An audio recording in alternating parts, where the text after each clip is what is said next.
দুনিয়ার জীবন আসল জীবন না, এটা মরিচিকা, এটা ধোঁকা, এটা মোহ, এটা শয়তানের চাকচিক্য।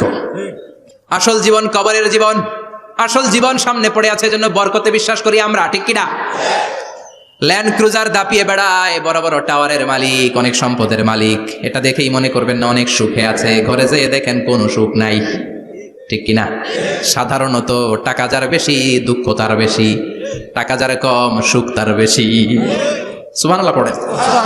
আল কানাআতু মিনাল ইসলাম। এজন্য আমার শ্রমিক ভাইয়েরা, আপনাদের এক পা জান্নাতে এমনি ঢুকে আছে।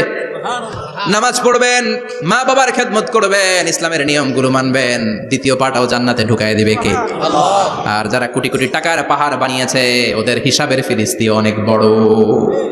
বিশাল বাড়ির মালিক, ল্যান্ড ক্রুজার চালায়, স্যাব্রোলেট চালায়, পোরশে, ফারারে, ল্যাম্বরগিনি চালায়, আছে না নাই? ঘরে সুখ নাই, রাতে ঘুম নাই, টেনশন আর টেনশন, 4টা ট্যাবলেট খেয়ে আধা ঘন্টা ঘুমাতে পারে না, এরকম ধনী আছে না নাই? সব ধনীরা আবার এক পাল্লায় মাইপেন না।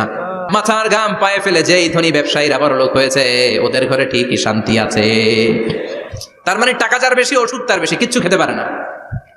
দেখবেন ধনীদের খাবারের ডায়েটে থাকে ভেজিটেবলস আইটেম, ঠিক কিনা? এমনি হজম হয় না, আবার ডাক্তারের কাছে গেলে বলে কিচ্ছু খাবেন না, খালি ঘাস খাবেন। কি খাবেন? মানে ভেজিটেবল খাবেন, সবজি খাবেন তো সুস্থ থাকবেন, আছে না নাই? ঘুম নাই, শান্তি নাই। এই যে কোম্পানিগঞ্জ বাজারের যারা কুলি মজুর শ্রমিক, এদের ঘুমে ঝামেলা আছে? কথা বলেন। ধনী পয়সাওয়ালা কোটিপতি, সে ঘুমের ট্যাবলেট খায়, ঘুমের জন্য যে ট্যাবলেট লাগে রিক্সাওয়ালা ওইটাই জানে না, ঠিক কিনা?